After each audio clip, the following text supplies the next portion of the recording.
At long last, game week is here. Ohio State and Texas on Saturday. It is a Monday on the beat. This is the Austin Birm Show. I am Austin. He is Birm. And we finally get to see the Buckeyes begin the attack of their defense of the national championship this weekend, Birm. I think I can speak for both of us. I'm very, very relieved that the season is here. It feels like the shortest offseason in history and also somehow the longest couple of weeks in history because when football season began with the Big Ten Media Days in Las Vegas, which was only a month ago, and it feels like it was 10 years ago. No, that was 3 years ago. There's no way. So here we are. I'm glad it's here. It was a nice little appetizer this weekend on the college football slate. Very entertaining game, at least between Iowa State and Kansas State. I'm not sure if, we talked about it on Friday. Did you watch it or not? Yeah, I watched it. And I think it's a useful reminder. Now, there are a lot of factors that made that game as ugly as it was at times. Weather, travel. But week one is difficult. There is rust. You don't have an NFL-style preseason to get ready for the physicality of the game and the execution and the speed and all that. You're going to see a lot more games like that. And I think that is also something to keep in mind when we get to bold predictions on Friday for Ohio State and Texas specifically. Like, the defenses are going to be ahead of the offenses in both cases.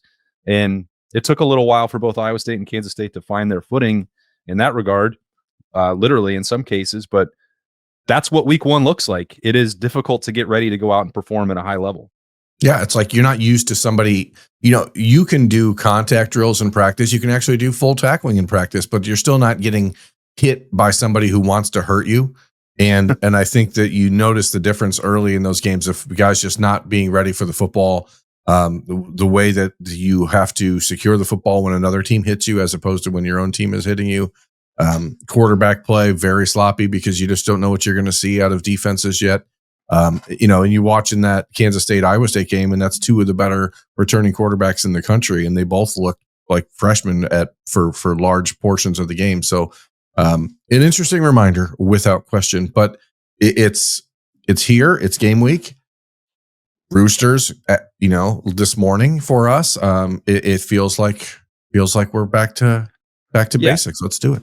Yeah, nobody wants to hear us talk about Iowa State and Kansas State, and we haven't done season-long bold P's yet for Ohio State. So today is the time for that, and we'll get more into the matchup as the week goes along, of course, including at Roosters with a fun, casual conversation with Bobby Carpenter and Justin Zwick later on today. That will be on the Austin Birm Show feed, wherever you get it, 97.1 The Fans YouTube channel, 10 TV Plus, or if you want to download the audio-only version, anywhere you get podcasts. That will be out later today. We're very excited for that, but we're also pumped to get into bold predictions for the season. All right, as again, you should start. I'm going to give it, I think, as last year's winner. What? Clearly, excuse me. As last year's winner, I am allowing you to go first.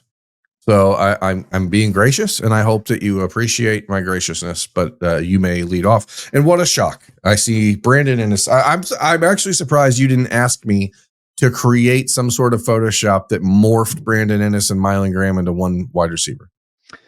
I'm much more confident and feel strongly that I can boldly predict numbers for Brandon Ennis more so than I can for Mylan Graham.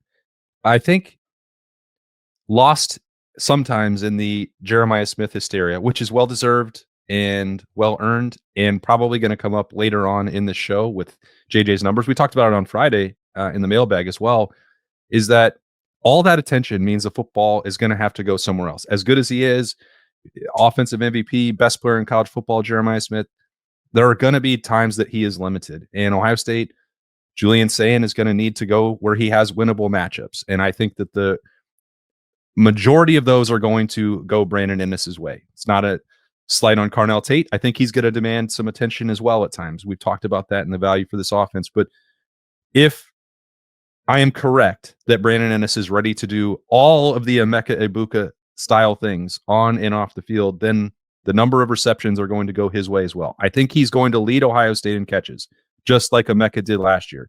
Emeka finished with 81. Jeremiah finished with 76. Both good.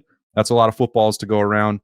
I kind of think that Brandon Ennis might finish with more than 81, if I'm being honest with you. But I I don't know I if I'm wondered going how bold you were going to go when you asked me to put Brandon Ennis on a graphic. I was curious exactly how bold you would go. Yeah, I think he's going to lead Ohio State in catches. I think he's going to surpass Emeka Egbuka's production this year, which again may be a crazy thing to say, and it probably is a crazy thing to say because Emeka Egbuka is already showing up in NFL training camps, and everyone's like, "Huh, He's did already you the guys third best receiver in the NFL. did you guys know how good this guy I'm was?" just kidding. And yeah, he is that good. But Brandon Ennis is going to be an X factor, a game changer, a lethal weapon for Ohio State. So give me 85 catches for Brandon Ennis to lead Ohio State. This is a season that will be brought up later in the show, so I figure I'll just bring it up now because I'm looking at what regularly in the last couple of weeks I've made the comparison between the CJ Stroud in 2021 and Julian Sayin and what I expect. Julian Sayin, or in 2021, the third leading receiver at Ohio State had 65 catches in Chris Olave. Okay. The second was 70 with Garrett Wilson and 95 for Jackson Smith and Jigba to lead the team, which was a school record. So are you suggesting, which is a school record, 95 catches? Are you're not willing to push Brandon Ennis to that 95 or break it number? I'm not to that point. I might recalculate and recalibrate by the midseason bold Ps, but as of right now, because I think the difference between the way that offense was constructed with like the most ridiculous array of receivers, arguably that you're going to find, there's a chance that this one could elevate, but 2021, there was a future Heisman Trophy finalist who was just on the bench, like chilling. So it's also and the school's all-time leader in receptions in Emeka Egbuka. It's a reminder, though, like that season is, and as much while we're on this bold prediction show, as much as we've talked about Max Clare and the potential for numbers for him, that year in 2021, Jeremy Ruckert finished 5th on Ohio State in receptions with 26, which is a fairly healthy number for an Ohio State tight end. And he trailed Travion Henderson as a true freshman tailback with 27. So that offense was built in a way that was much different. And Ohio State had essentially like abandoned the running game. Yeah, couldn't run. So, and I don't think that will be the case for this version of the Ohio State offense. In fact, if they can't run the football, then all these other things are going to become a lot more difficult for Julian Sayin, for Brandon Ennis, for Jeremiah Smith. They're going to have to run the football, and they're going to have to use the tight end. And I think that they'll definitely use that more than Jeremy Ruckert. So that's why I don't think I'm going to go as far as a school record for Brandon Ennis. He's just going to be 10 catches shy. All right, fair enough. So you're giving him 85 catches to lead the team. Okay. Jalen McClain is going to lead this team in interceptions this season for Ohio State. I know that seems maybe a little meh, a little blasé, a little vanilla. Might be. I was looking up the school record for interceptions in a season is 9. Nobody has been close to that in a long time, really. I'm not thinking that Jalen's going to get that way, but I'm going to give him 6 interceptions this season to lead the team. I think Jalen McClain is going to be a household name by the end of this season in a way that people are not going to expect. And it's not even to suggest that like he's going to get all the reps over Malik Hartford. I think that they're both going to play an equal number of reps. A lot of times they're going to be on the field together. I just think that Jalen McClain is going to find himself in a position to make plays more often than not because teams are going to try to go away from Caleb Downs. And I think he's the type of dude to take advantage of it. So first season as a starter, redshirt sophomore season, or redshirt freshman season, or second, I don't know how they count eligibility anymore. Doesn't matter. 6 interceptions to lead the Ohio State defense and to put himself in an All-American type season. All-American type season. Holy cow. If Jalen McClain gets 6 picks to lead Ohio State in interceptions, he's going to be talked about as an All-American. Yeah, it'll be tough for them to put 2 Ohio State safeties on the All-American team. True, but may as well, especially after Michael Taffy at Texas gives up 1,400 yards and 30,000 catches on Saturday. Oh, that's a lot. Wow, that's a lot more than you're used to. It's a real sneak the real stinker of a game. Wow. Okay. Yeah, I was curious and gonna ask you about what you thought that meant for the workload for Malik Hartford, but we've touched on that a lot. Like it's going to be week to week, game to game, series to series at times for Ohio State. So You feel confident that both are going to play, but you like the upside here more for Jalen McClain. Sounds. I like the fact that the ball seems like it's going to have to go away from where Caleb Downs is, and I don't see Caleb and Jalen often on the same side of the field. So that's what that's really why it's built that way. Also, I just think Jalen is a kid that has a nose for the football. So. All right. I have a second bold prediction for you. What's it about? Is it about defense? It is about defense. I have to switch over there. Started on offense. Got to alternate. Perhaps it doesn't qualify as a bold P to say that Kenyatta Jackson is going to lead Ohio State in sacks. Someone has to lead the team. I would concede that point. He's probably the most obvious choice here. He is drawing some first-round NFL draft buzz. He has spent 3+ years developing physically. He is one of the most imposing specimens that you're going to see on Ohio State's roster. And the production that he showed in the playoff was a pretty clear indication to me that he is ready for a full-time role or has the potential to be dangerous when he gets that opportunity. We'll see. As Larry Johnson has said repeatedly, there's a big difference between getting 20, 25, 30 snaps and having to play as often and as consistently and produce at the level that Jack Sawyer and JT Tuimoloau did a year ago. But are you a player or are you a pro? That's the question, isn't it? Get used to hearing it. I think Kenyatta Jackson is absolutely going to be a pro. I think the way his offseason has gone has shown that he's a pro. And I think he's going to finish this season not just as the leader for Ohio State, but I believe he's going to have 17 sacks for Ohio State. Well, that would break a school record. Oh, so would it? That would be a lot. 17 sacks in, again, how many games is he going to play?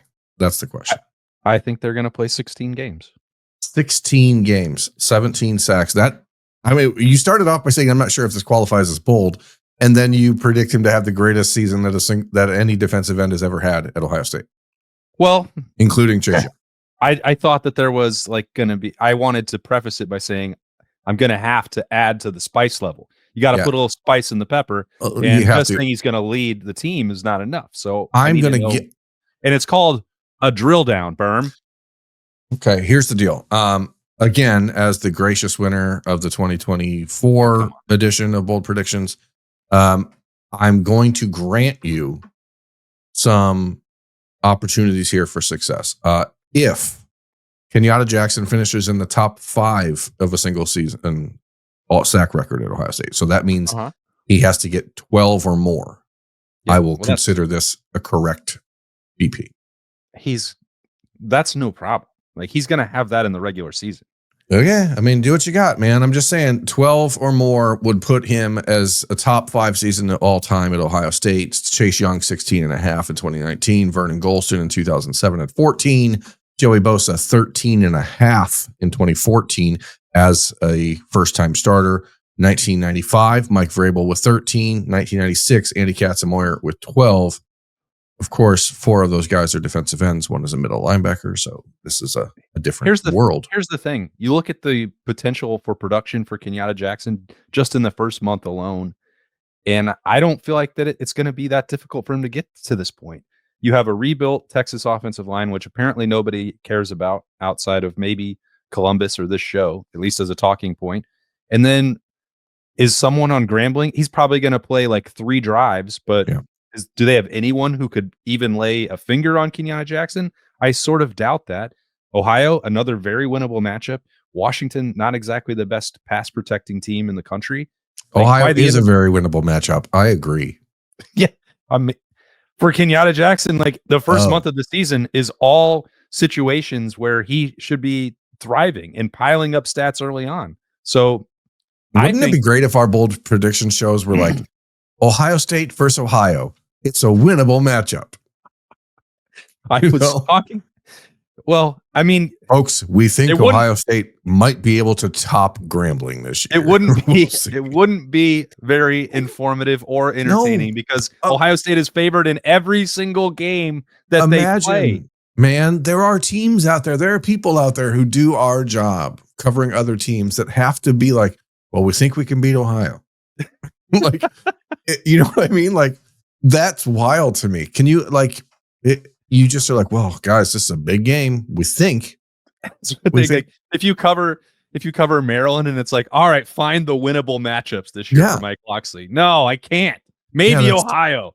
I mean, I say that somewhat jokingly, but what a luxury we have to cover this team that wins 90% of its games.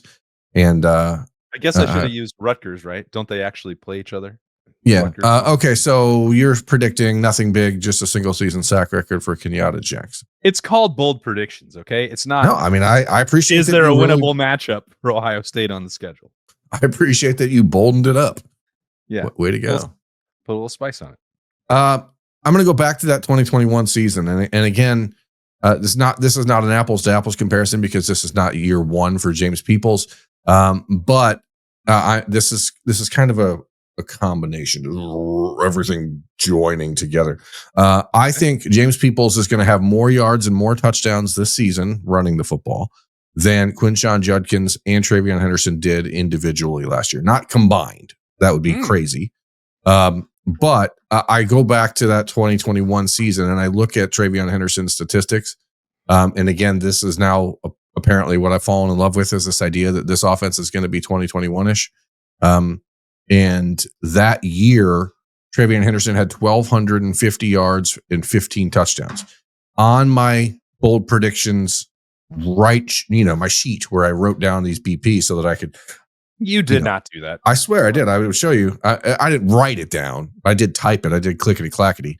So last year, Quinshon had 1,060. TreVeyon had 1,016. So my prediction officially says James Peoples 1,200 yards and 15 touchdowns in this season, which again, I don't know that that's bold necessarily. It's only 100 yards a game. That's a winnable matchup. Because I'm talking about, I don't know how many games they're going to play. So this could be, 80 yards a game, or it could be 12 or 100 yards a game. It could be, who knows? So either way, I think James Peoples at some point in this season is going to run away as the bell cow, the every down back for this team. And I think that he will end up having a really, really productive year, 1,200 yards, 15 touchdowns as a running back, but it's the 27 catches for 300 yards and 4 touchdowns that TreVeyon had in 2021 that catch my eye. I think James Peoples will finish with 25 catches this year also. So I'm expecting a pretty involved year out of the running backs. And I think eventually his combination of speed and size and the ability to catch the ball will win out, and he'll start taking over as the primary guy. I feel like you should know what the per game production is for these guys. Don't you have a bold P for what Ohio State's record is going to be and how many games they're going to play? No, you didn't. No, you didn't tell me we were doing that. Well, I just, when you were figuring it out and you were typing on your screen. No, I did not do that. No, on our written version of bold predictions, a season long prediction over at Letterman Row, I said that the Buckeyes would be 10-2 in the regular season and make the college football playoff. But what happens from there, I don't have a roadmap for. Well, nobody does, but that's why they're called bold predictions. Oh, people do. How do you think Heather Dinich knows so much? Probably because of the All-State prediculator that she's got. I don't know. Wait, is it called a prediculator? No, that's just what Brandon Beam and I call it on the Buckeye Show. I like that a lot better than predictilator. I don't know. But it is sponsored by Allstate. That's very important. That is crazy. Allstate, bro. If you want to just sponsor some weird stuff, I'll create some sort of metric. Prediculator? Yeah. I'll create a metric you can sponsor. The Bermulator. The Manning ratio. We talked about it last week. That's trademarked. Yeah. Well, bold prediction number 3 for me ties into a record.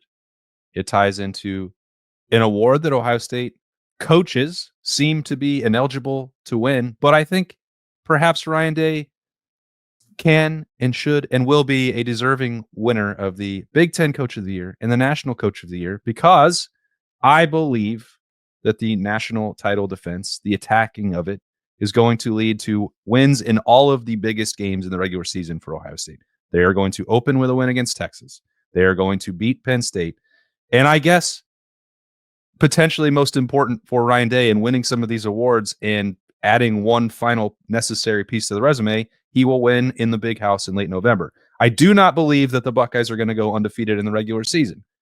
I look at this road stretch at 3 out of 4 games at Washington, at Illinois, at Wisconsin, and it feels like there's going to be. And then at Purdue, don't forget at Purdue a couple weeks later. I'm gonna forget Purdue.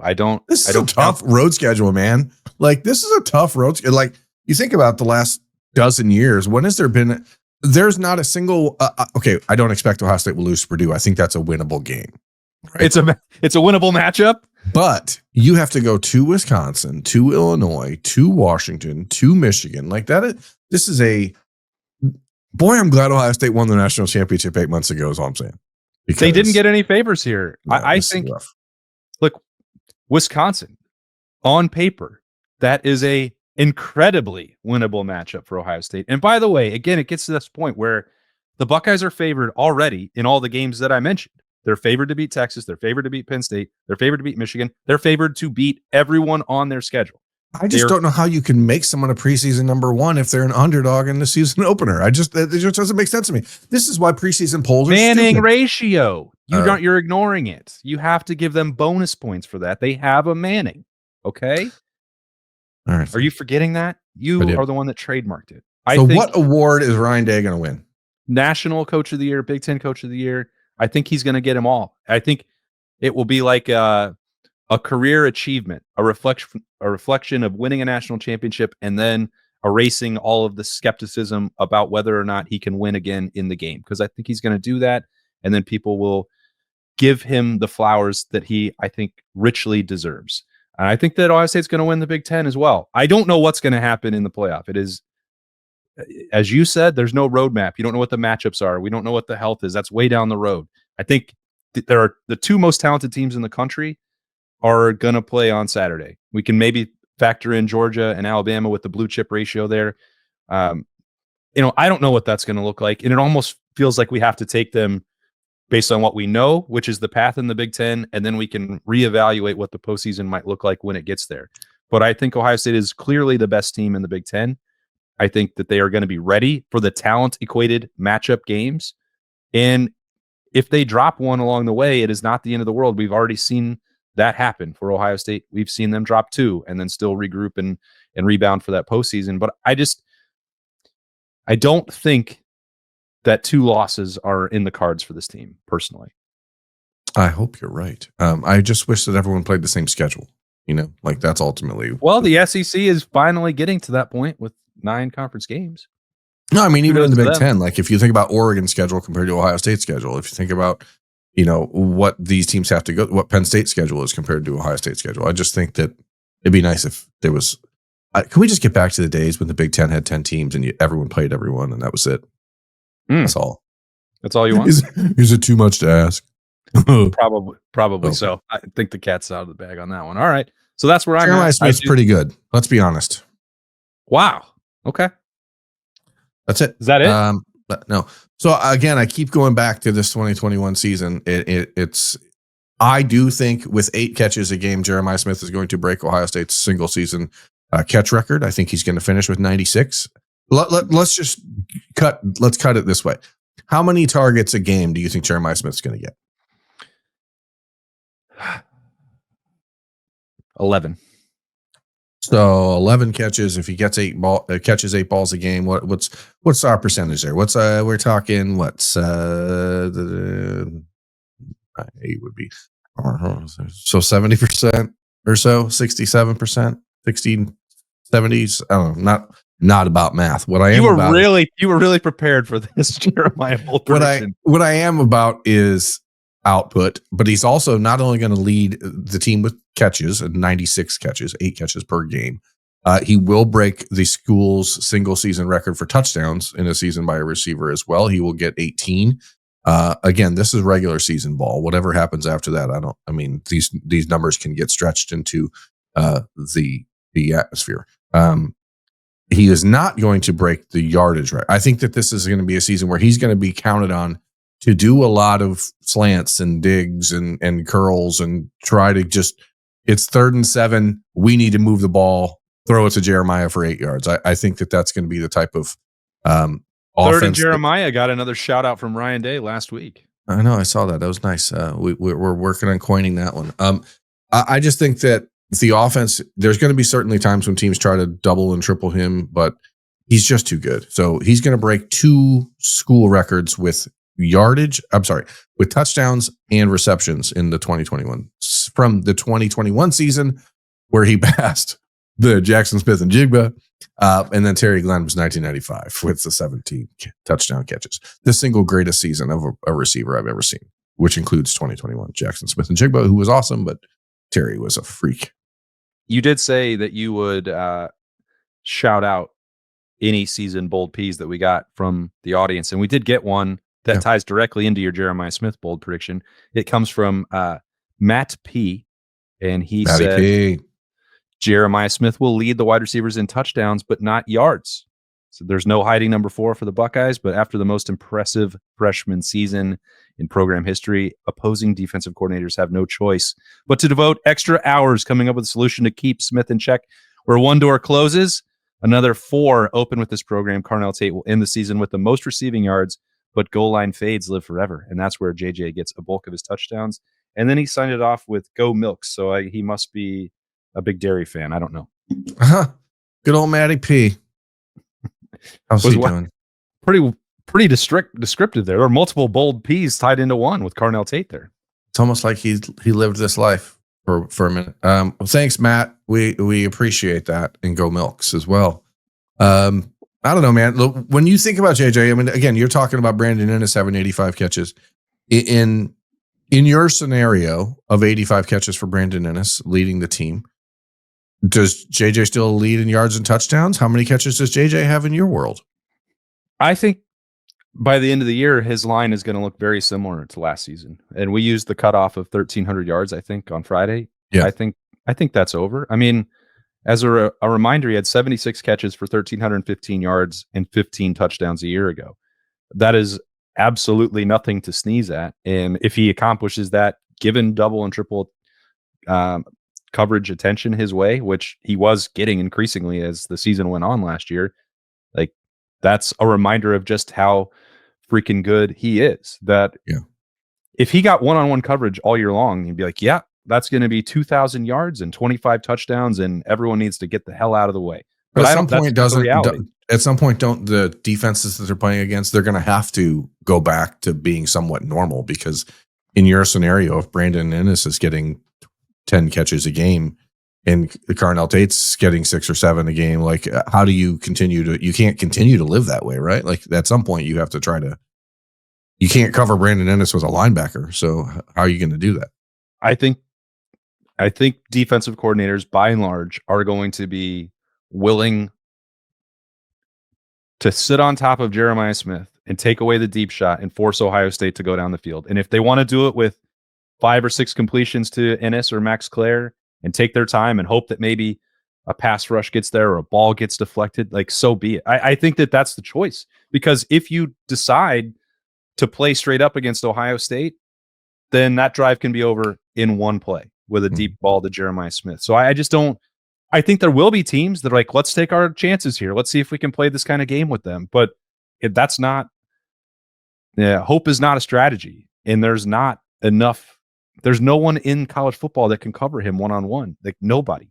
So I think it would be foolish for any team to be like, oh gosh, you know what? We just see Brandon Ennis getting 7-8 catches a game. We got to take that away. No, you don't. Like there's poison on both sides here. Which one do you want? Slow death or instant death? I prefer instant. Okay. Okay, so let's do some quick hitters. You obviously already know that I believe James Peoples leads the team in rushing yards. Do you agree with that or no? I believe it'll be C.J. Donaldson. How many touchdowns will Carnell Tate score? 7. 41.5 over under Max Clare receptions. Over. That would be more than Cade Stover had in 2023 when he was a Mackey finalist. Which linebacker ends up in the Butkus Award, photo at the end of the year holding it? I think Sonny has a built-in advantage of name recognition, and I think Sonny probably will not finish the season as the most productive on paper linebacker for Ohio State. But just like he had an advantage over Cody Simon in name recognition a year ago, he'll benefit from that again against Arvell. Will Caleb Downs be the first defensive player selected in next year's NFL draft? Probably not. I don't think that the NFL values that position to the level that he should be. I don't think he will be. What number of first-round draft picks will Ohio State have in next year's NFL draft? Probably going to be 3. 3. That's correct. Caleb Downs, Arvell Reese, Max Clare. Which Ohio State punter will be punting the ball against Texas? Nick McClarty or Joe McGuire? I believe it'll be Joey McGuire. Okay. Sounds like we figured it all out. All right. Was I supposed to get some rapid fire questions for you? Nope. I just like to throw. Did we agree on all of those, or did you? I tend to think we do. Here's another one. Will Ohio State return a kickoff for a touchdown this season? It has now been. This is heading into year 15. No, of course not. No kickoff return. I don't even like. Somebody asked about that the other day. It was like, I just don't think Ohio State cares about it. They put an emphasis on punt return and they got results last year. I think that that's the part of the game where they spend the least amount of attention and concern. If they start on the 25 every time, they're more than happy to do so. Their offense is the difference maker for them and not the special teams return game. And I think that they have come to terms with that. I don't know who it's even going to be, to be honest with you. Yeah, I mean, we haven't really. It's just something we never ask about or pay attention to because it just doesn't matter. Like you said, as long as Ohio State's starting the ball at the 25 or 30 yard line, they think they're going to score a touchdown 80% of the time. So it doesn't really matter. Like, you're better off just catching it and starting at the 25 than trying to return it and getting hit or fumbling or losing the ball at the 10 or getting a stupid penalty that starts you inside of the. That's it's like the old coaching cliche and about you can throw the ball and three things can happen too bad. That's the same thing with Ohio State and a kickoff return. Like, just don't do it. It's not necessary.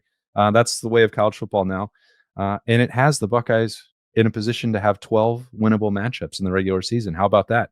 That's the kind of analysis that you can only get on the beat. The Austin and Birm Show, ramping up all week long for Ohio State and Texas. Thank God it is finally here. We'll have a fun, casual conversation at Roosters later on Monday and Talking Tuesday on the way to get ready for Ryan Day's game week press conference. I'll chat with Adam King for that. So stick around. All the game week coverage is finally here. Ride with us all week long at 97.1 The Fan, 10 TV, 10 TV Plus. And if you want to download the audio only, wherever you get podcasts, that platform you can use to find it. Thanks so much for joining us here to get this week started on a Monday with some season-long bold predictions for the Buckeyes. We'll talk to you later.